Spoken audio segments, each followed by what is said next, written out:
Salam sejahtera tuan-tuan, puan-puan yang dihormati dan dikasihi sekalian. Agung titahkan BN sertai Kerajaan Perpaduan, kata Zahid Hamidi. Pengurusi BN Ahmad Zahid Hamidi berkata yang di-Pertuan Agong menitahkan bahawa semua 30 ahli parlimen parti itu mesti bergabung bahagian dalam Kerajaan Perpaduan.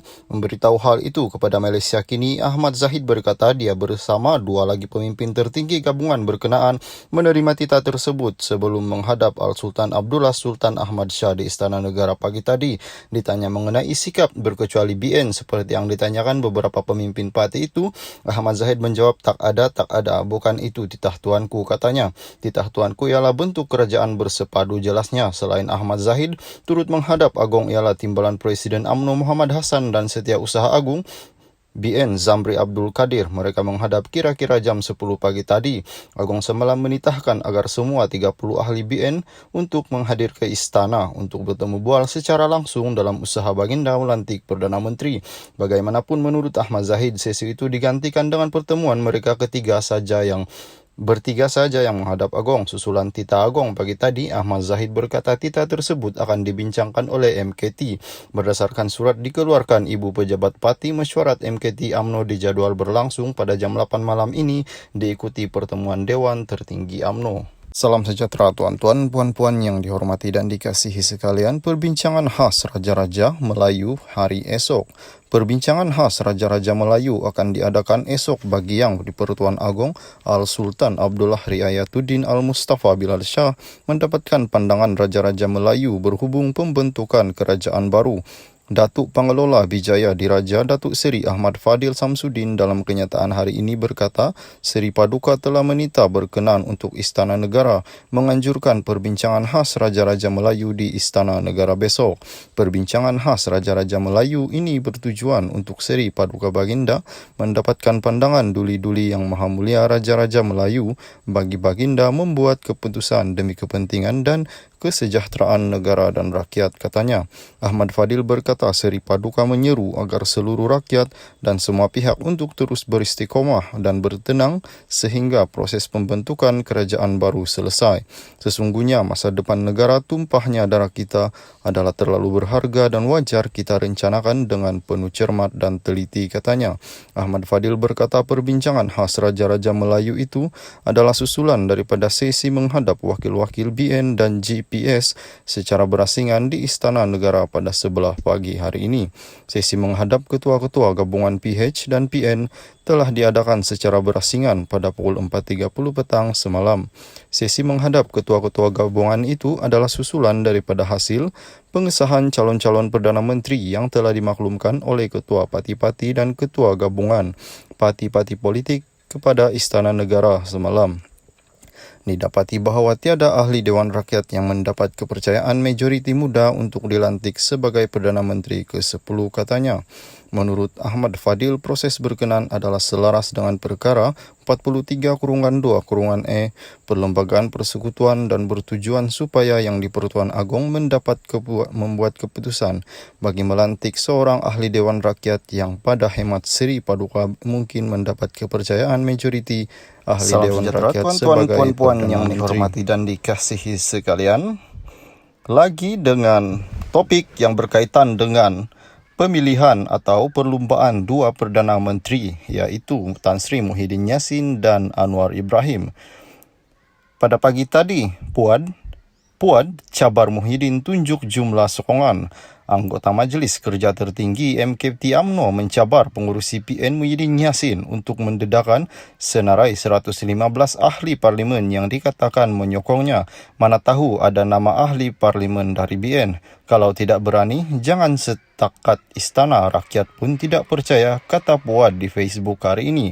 Puad juga menyifatkan tindakan Muhyiddin yang tidak bersetuju dengan saranan yang di-Pertuan Agong berhubung kerajaan perpaduan antara PH dan PN sebagai tidak menghormati Baginda yang di-Pertuan Agong sepatutnya menerima menghadap 30 ahli parlimen BN pada 10 pagi tadi, namun ia masih tidak dapat dipastikan selepas mesyuarat tertinggi BN semalam memutuskan untuk memohon penangguhan. Kedua-dua PH dan PN memerlukan sokongan BN untuk mendapat majoriti muda di parlimen dan seterusnya menubuhkan kerajaan yang baru. Sementara itu, Wakil Gabungan Parti Sarawak juga telah ditita untuk menghadap Agong hari ini. Salam sejahtera tuan-tuan, puan-puan yang dihormati dan dikasihi sekalian. Angka korban gempa bumi di Indonesia meningkat 268 orang. Presiden Indonesia Joko Widodo pada Selasa melawat Bandar Cungenan, daerah Cianjur, lokasi pusat gempa bumi berukuran 5.6 pada skala Richter yang mengorbankan 268 orang. Beliau mengerahkan agensi mencari dan menyelamat untuk memindah dan mencari mangsa yang tertimbus. Salam sejahtera tuan-tuan, puan-puan yang dihormati dan dikasihi sekalian. Mesyuarat BN tegang isu surat sokong Anwar, MCA gegas Zahid berundur. Pengurusi BN Ahmad Zahid Hamidi menjadi sasaran kecaman pada mesyuarat Dewan Tertinggi gabungan itu malam tadi berhubung surat dihantarnya ke Istana Negara menurut sumber. Walaupun unit komunikasi BN menafikan surat yang menyatakan sokongan ahli parlimen BN terhadap pengurusi PH Anwar Ibrahim untuk menjadi Perdana Menteri seterusnya sebagai palsu, Presiden MIC S. Vigneswaran mengesahkan bahawa ia adalah sahih. Surat itu telah tersebar di media sosial.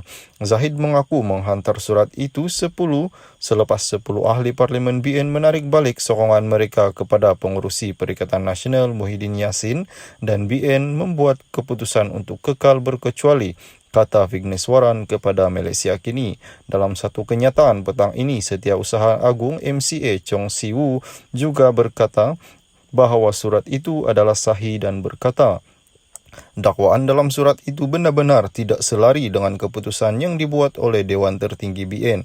Dalam kedua-dua mesyuarat itu, Dewan Tertinggi memutuskan bahawa BN tidak akan menyokong sesiapa sebagai Perdana Menteri buat masa ini.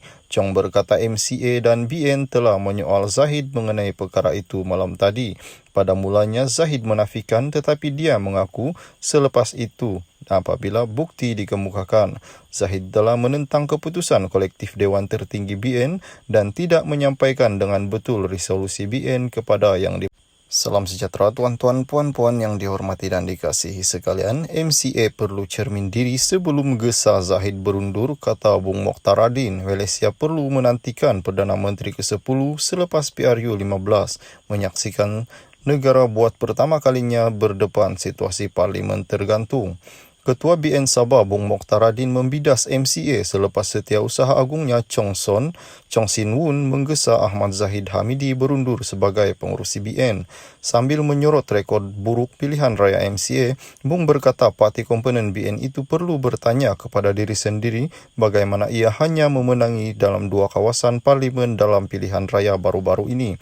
Jelasnya ia adalah tidak adil untuk menunding jari kepada hanya seorang pemimpin sahaja, sedangkan salah sendiri tidak pula diakui. Selain MCA dilihat tidak menghormati institusi presiden selaku pucuk kepimpinan Barisan Nasional. MCA janganlah gesa itu macam tu. Ini gesa lagi pengurusi BN kita berundur, apa cerita? Mereka ini tidak sedarkah hanya dapat menang 2 kerusi daripada puluhan kerusi yang diberikan pengurusi kepada mereka. Itu pun kerusi yang ada ramai pengundi Melayu. Cermin diri itu terlebih dahulu sebelum buat keputusan. Kita di BN ini tetap tenang menghadapi situasi. Jangan kalutkan keadaan, katanya. Sebelum ini, Malaysia Kini melaporkan Setiausaha Agung MCA Chong Sin Wun menggesa Zahid meletakkan jawatan dan digantikan dengan timbalan Presiden UMNO Muhammad Hassan.